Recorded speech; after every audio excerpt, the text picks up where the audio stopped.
नमस्कार दोस्तों, जय हिंद। स्वागत है आप सभी का यूपी रेगुलर क्लासेस के इस ऑनलाइन प्लेटफॉर्म पे। और अगर आप तैयारी कर रहे हो आरओ या आरओ री एग्ज़ाम की, अगर आपने फॉर्म भरा था 2023 वाला, तो जो एग्ज़ाम होने वाला है, अगर आप उसकी तैयारी कर रहे हो, तो सबसे बड़ा सवाल यही है कि आरओ मेंस क्या हम अभी से तैयार करें, और आरओ मेंस की परीक्षा होगी कब। ठीक है, क्योंकि अभी प्रीलिम्स का तो आता पता कुछ है नहीं, प्री का तो कुछ आता पता है नहीं, कैलेंडर में भी नहीं है। तो क्या हम आरओ मेंस की तैयारी शुरू कर दें?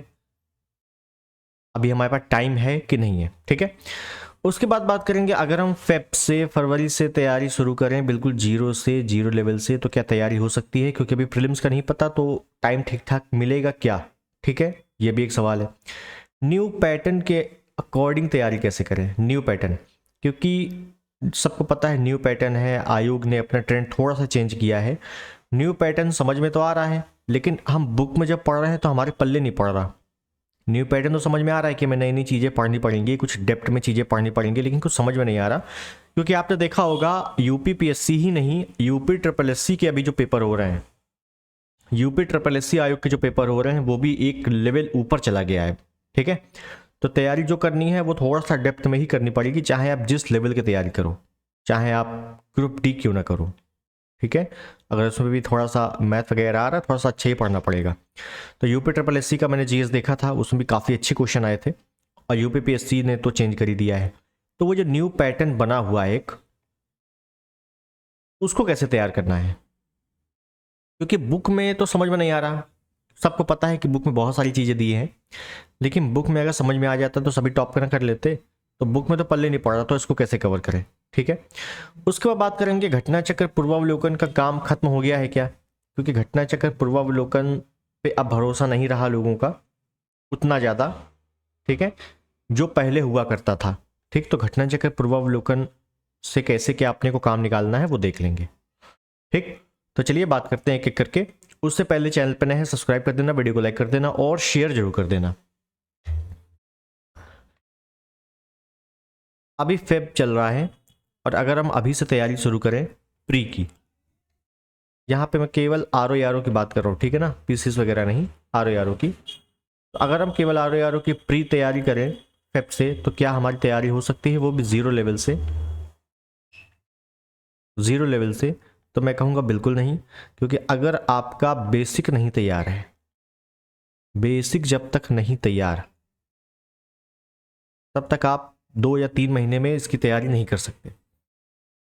बेसिक कौन से होते हैं भाई, ये भी बता दो। बेसिक का मतलब ये है कि मान लीजिए, जैसे एग्जांपल में बताऊं, आपने जियोग्राफी उठाया,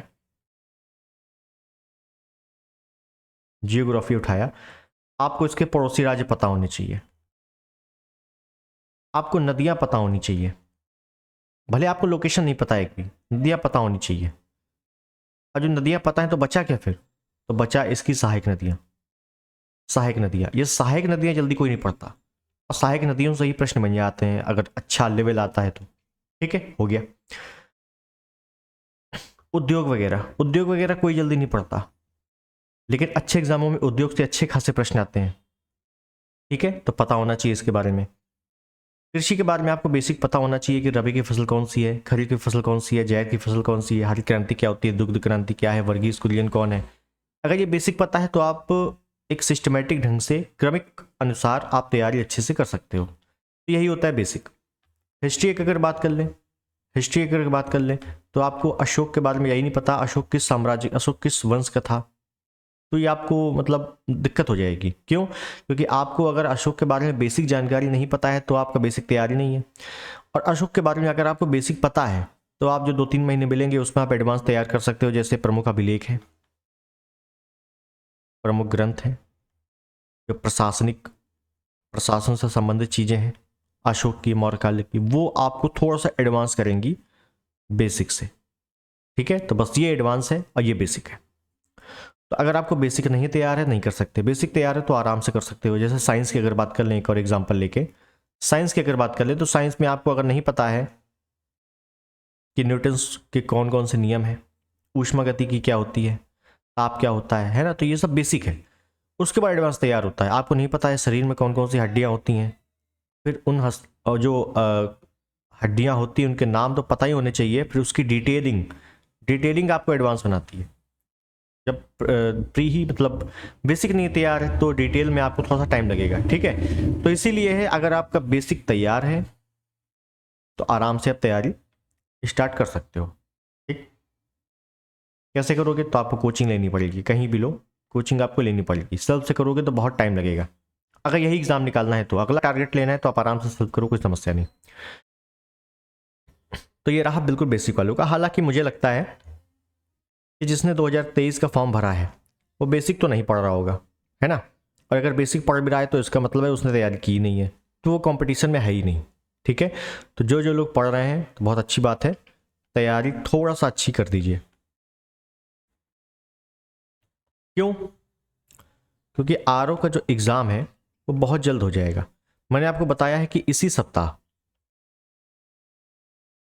सप्ताह पूरे चांसेस है कि जो कमेटी की जो रिपोर्ट है वो आयोग के पास पहुंच जाएगी और शासन से अनुमति मिल जाएगी। और जैसे ही अनुमति मिली, जैसे ही सिग्नेचर हुए, तो बस आयोग क्या करना, आयोग को कुछ नहीं करना, सिर्फ एक नोटिस निकालनी है। कौन सी नोटिस? कि भाई जो आरओ की उक्त परीक्षा आयोग के समिति के निर्णय पर आधारित थी उसको अब इस आरक्षित तिथि पर आयोजित की जाएगी। वो बता देगा कि एक आरक्षित तिथि है, उस पर आयोजित कर देंगे, काम खत्म, हमारे पास सेंटर ऑलरेडी है ना। तो इस वजह से बिल्कुल भी ढिलाई मत करना। पेपर बनाने में आयोग को टाइम नहीं लगता, पेपर एक ही शिफ्ट में होना है, ये भी तय है, ठीक। तो इस वजह से तैयारी थोड़ा सा अच्छी करते रहो। अब बात आती है सबसे इंपॉर्टेंट जो हमारा सवाल है कि जो न्यू पैटर्न है,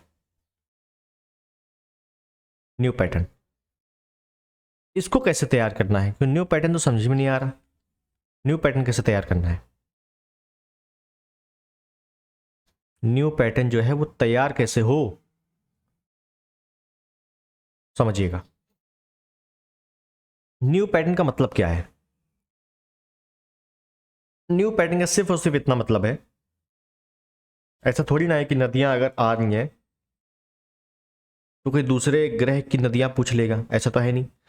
बस जो भी प्रश्न आ रहे हैं वो डेप्थ में आ रहे हैं। आयोग ने अभी तक कोई भी ऐसा क्वेश्चन नहीं पूछा, आरओ की बात कर रहा हूं मैं, ठीक है, पीसीएस की नहीं, कि जो आउट ऑफ सिलेबस हो। ये आप मानते हो बात, आरओ में कोई भी ऐसा क्वेश्चन नहीं जो आउट ऑफ सिलेबस हो, सारी चीजें सिलेबस के अनुसार है। कुछ क्वेश्चन तो ऐसे रहेंगे ही रहेंगे जो कोई नहीं कर पाएगा, वो फालतू है, वो टाइम वेस्ट करने वाले क्वेश्चन रहते हैं। प्रश्न जहां पे थोड़े से डेप्थ बन गए, जहां पे थोड़े से हार्ड बन गए, वहीं पर न्यू पैटर्न चालू हो जाता है, ठीक। और जो कुछ चैप्टर ऐसे हैं जो आपने नहीं पढ़े होते, समझिएगा, अभी मैं घटना चक्र की बात करूंगा, वहीं का समस्या आती है। जिससे अगर मैं बात करूं एग्जाम्पल के तौर पे, एग्जाम्पल में बात करूं कि जैसे एक चैप्टर है पृथ्वी की आंतरिक संरचना, बुक में पढ़ोगे तो आपको बड़ा बोरिंग लगेगा। जलवायु प्रदेश,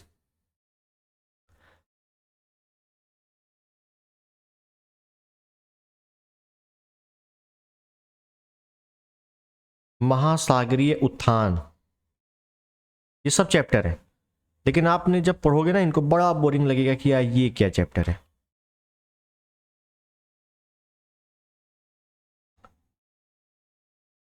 पवन वायुदाब पेटियां, हालांकि मैंने पढ़ा दिया बहुत अच्छे से आपको, लेकिन ये सारे कुछ चैप्टर हैं, ये आपका फिजिकल भौतिक भूगोल है। और इस बार प्रश्न जो आए थे ज्यादातर भौतिक भूगोल से ही प्रश्न आए थे, और ये चैप्टर जल्दी कोई नहीं पढ़ता। क्या पढ़ते हैं? नदियां पढ़ लिए, हिमालय वाला पार्ट पढ़ लिए, जो प्रमुख पहाड़ियां हैं वो पढ़ लिए, जलप्रपात पढ़ लिए, झीलें पढ़ लिए, बहुत ज़्यादा हुआ उद्योग पढ़ लिए, मिनरल्स खनिज वगैरह पढ़ लिए, बस। जियोग्राफी में ज़्यादातर यही पढ़ते हैं लोग। और विश्व का देख लेंगे तो घास के मैदान पढ़ लिए, ज्वालामुखी पढ़ लिए, जलधाराएं पढ़ लिए, समुद्री जलधाराएं, जल संधियां पढ़ लिए, बस। ये वाले चैप्टर जल्दी कोई नहीं पढ़ता, और यही वाले चैप्टर अगर पूछ लेता है आयोग तो यही हो जाता है कि भाई न्यू ट्रेंड है। न्यू ट्रेंड नहीं है, आपको पढ़ना पूरा है, बस। पॉलिटी वैसी आ रही है, साइंस वैसी आ रही है। हिस्ट्री की अगर बात करें, हिस्ट्री में भी समस्या है। हिस्ट्री की अगर बात करें तो आपने देखा होगा कि चाहे वो एंशियंट हो, चाहे वो मेडिवल हो, चाहे वो मॉडर्न हो, कथन कारण वाले जहां प्रश्न आ जाते हैं वही मामला गड़बड़ हो जाता है। इसका मतलब क्या है, आपको जो भी चैप्टर पढ़ना है, जो भी चैप्टर पढ़ना है वो कायदे से पढ़ना है। अभी वन लाइनर जो पढ़ रहे हैं लोग, वन लाइनर से कुछ नहीं होने वाला।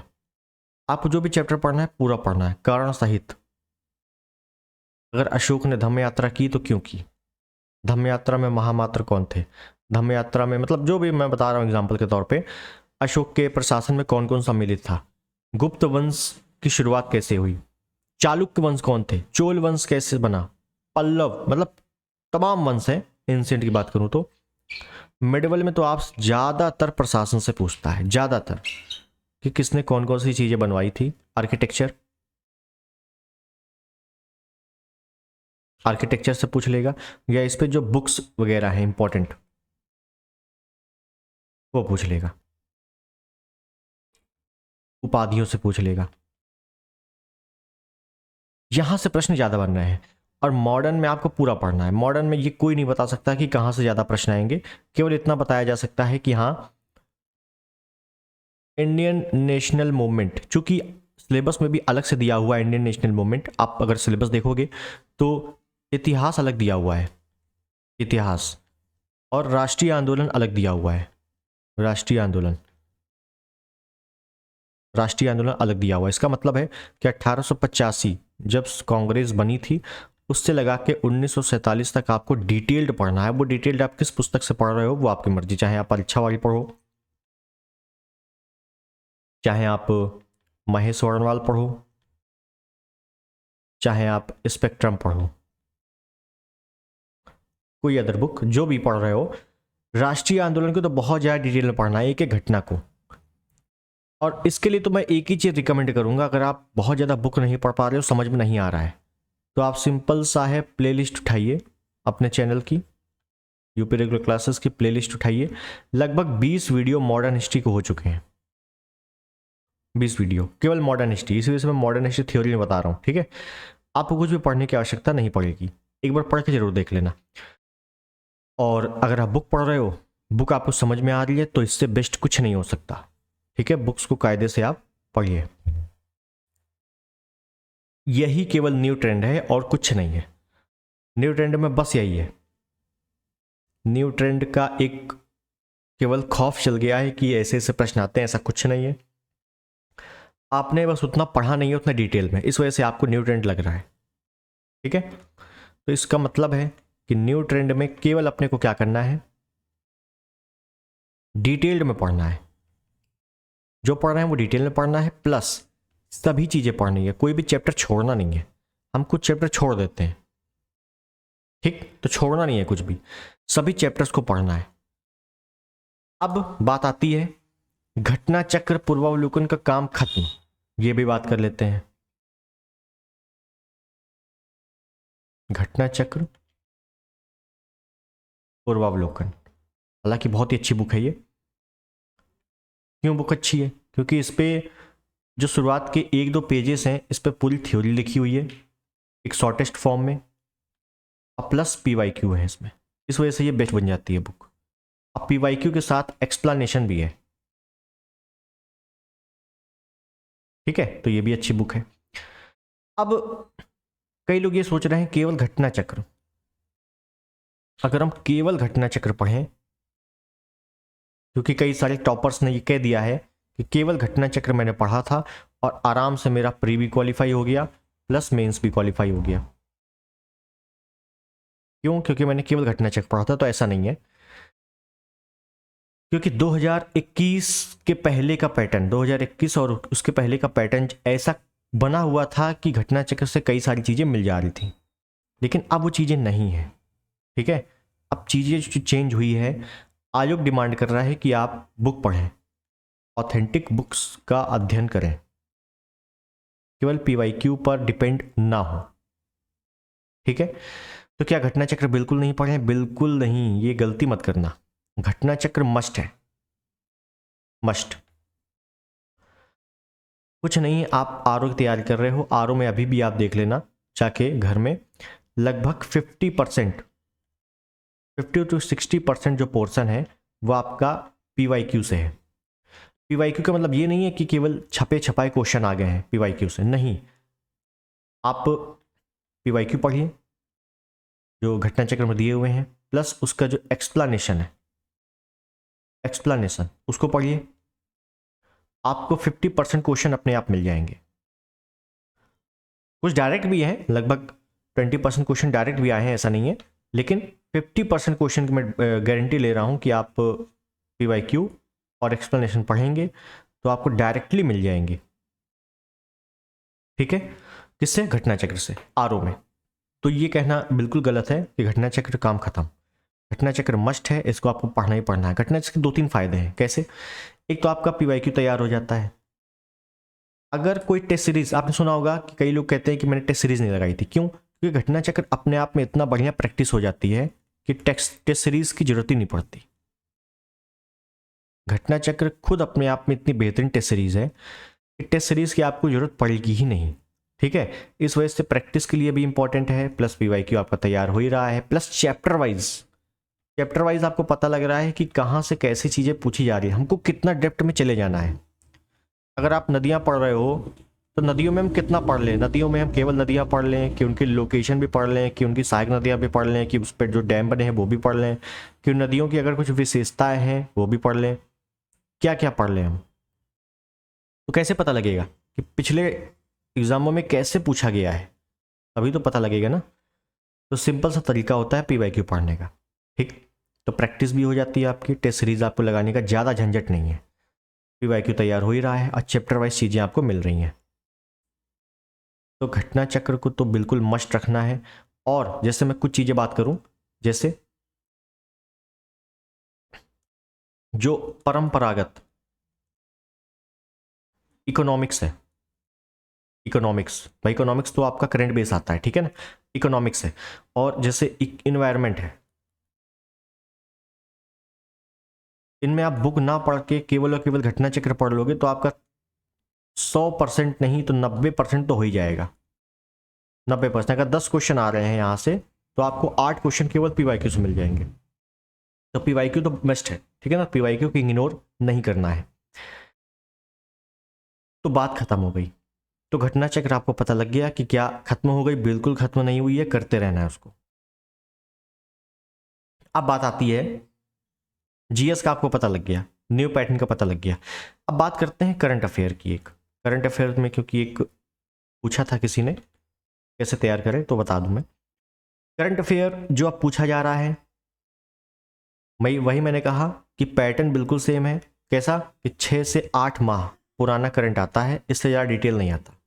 अगर आप सोचो 2 साल का पढ़ ले, बेवकूफ़ी, ये कुछ नहीं, ना पढ़ पाओगे ना याद कर पाओगे। तो 6 से 8 माह का ही करंट आता है, आप उठा के देख लेना, कोई समस्या नहीं है। आरओ का पेपर 6 महीने का पुराना अगर करंट हो तो मुझे बताना कोई भी, ठीक है। तो 6 से 8 माह का करंट पढ़ना है। समस्या क्या है? थोड़ा सा डेप्थ में पढ़ना है। अब डेप्थ कहाँ से आएगा? तो इसका मतलब है कि जो भी आप करंट में जो भी घटनाक्रम पढ़ रहे हो, जो भी घटना पढ़ रहे हो, उसकी पूरी डिटेलिंग आपको पता होनी चाहिए। उस घटना की पूरी डिटेलिंग पता होनी चाहिए। कैसे पता करोगे?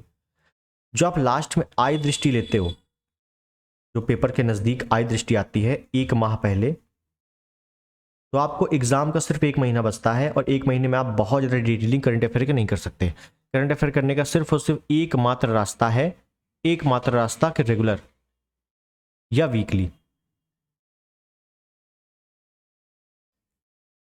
आप या तो संडे को एक बार बैठो और पूरे हफ्ते का करंट खत्म कर दो, और या रेगुलर आप करंट की नोट्स बनाओ उस घटना की पूरी डिटेल में। तो आपका इससे स्टैटिक पोर्शन भी तैयार हो जाएगा, करंट तो तैयार हो गई होगा।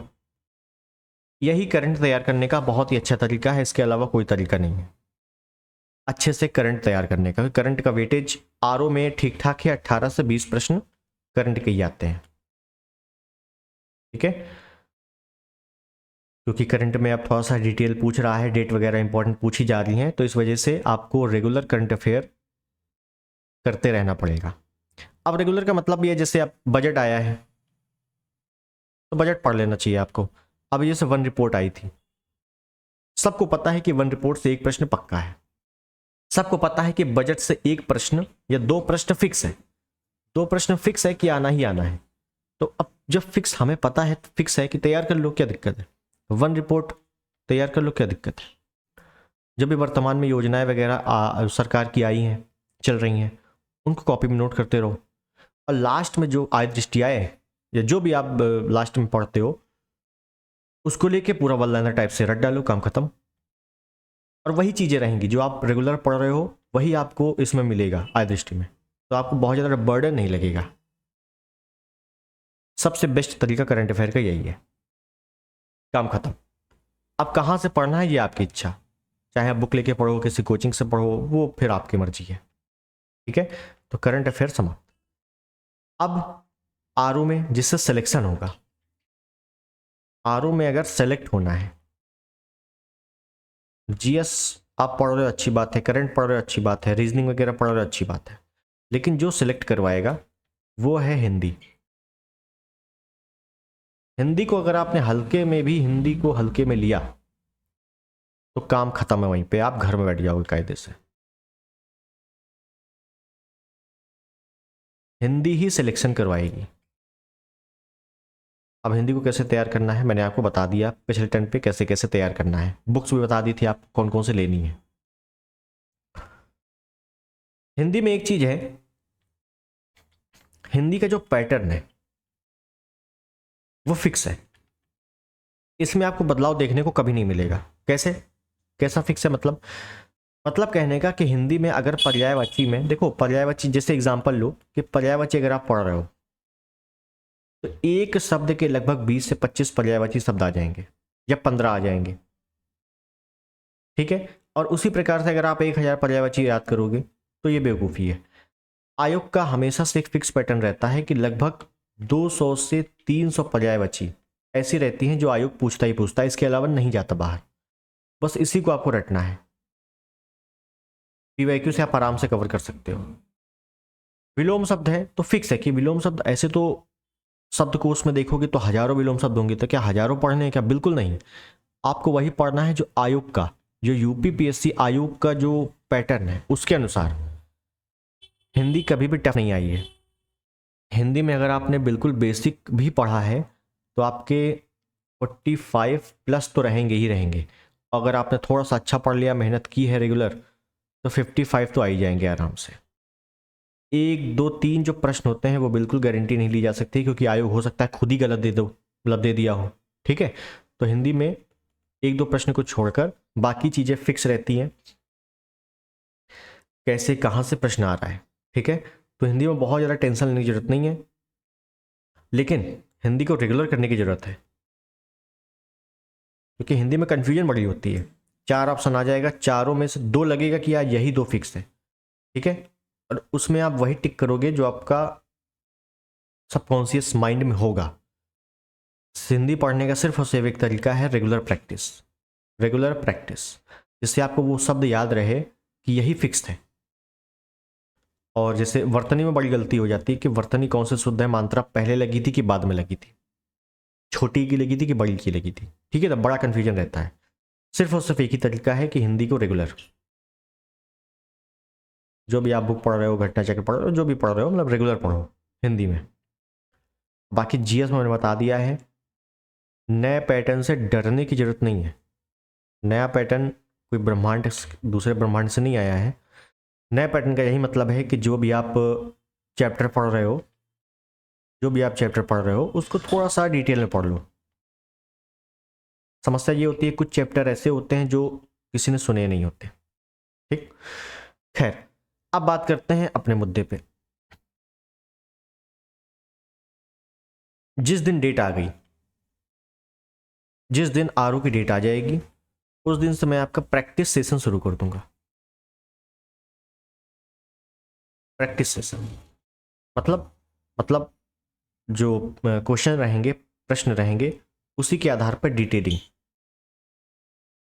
ठीक है। थ्योरी में बंद कर दूंगा फिर, क्योंकि थ्योरी पढ़ने का उतना फिर टाइम नहीं रहेगा। अभी थ्योरी चल रही है जो जियोग्राफी, जियोग्राफी में जो फिजिकल जियोग्राफी के पार्ट है वो मैं बता रहा हूँ, जो आपको पढ़ने में दिक्कत होती है। अगले टर्न पे मुझे जलवायु प्रदेश चलाना है। जलवायु प्रदेश आप पढ़ोगे तो आपको बिल्कुल पल्ले नहीं पड़ेगा, लेकिन मेरी गारंटी है कि मैं आपको इसको सिर्फ 2 या 3 वीडियो में समाप्त कर दूंगा। जलवायु प्रदेश काफ़ी बड़ा चैप्टर है और काफ़ी इंपॉर्टेंट है, बिल्कुल रटवा दूंगा कायदे से। मॉडर्न हिस्ट्री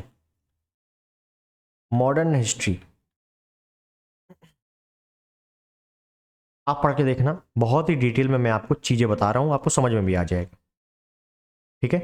और जिस दिन डेट आ गई, मैंने बताया जिस दिन डेट आ गई, बाकी की चला देंगे प्रैक्टिस। एनवायरनमेंट में जो फिक्स चीज़ें हैं, जो हर बार पूछी जाती हैं, फिक्स चीज़ें, हालांकि एनवायरनमेंट में इस बार क्वेश्चन ज़्यादा नहीं आया था, लेकिन जो भी आता है फिक्स चीज़ें आती हैं, उसको मैं आपको पूरा थ्योरी करवा दूंगा, ताकि एनवायरनमेंट में दिक्कत ना हो, ठीक। बस एक बार डेट आने की देरी है, और डेट आपकी इसी हफ्ते में आपको पहले तो जानने को मिल जाएगा कि रिपोर्ट आ चुकी है, और फिर आयोग के ऊपर है कि वो कब डेट देता है, ठीक। तो ये चीज़ें आपको पूरी तरीके से समझ में आ गई, पूरा प्लान कैसा है एग्ज़ाम क्वालिफाई करने का। इसमें अगर किसी को कोई भी डाउट रहता है तो कमेंट बॉक्स में ज़रूर बताना। चैनल पर नए हैं सब्सक्राइब कर देना, वीडियो को लाइक कर देना और शेयर जरूर कर देना अपने दोस्तों में। मिलते हैं अगले वीडियो में, तब तक के लिए नमस्कार, जय हिंद, वंदे मातरम।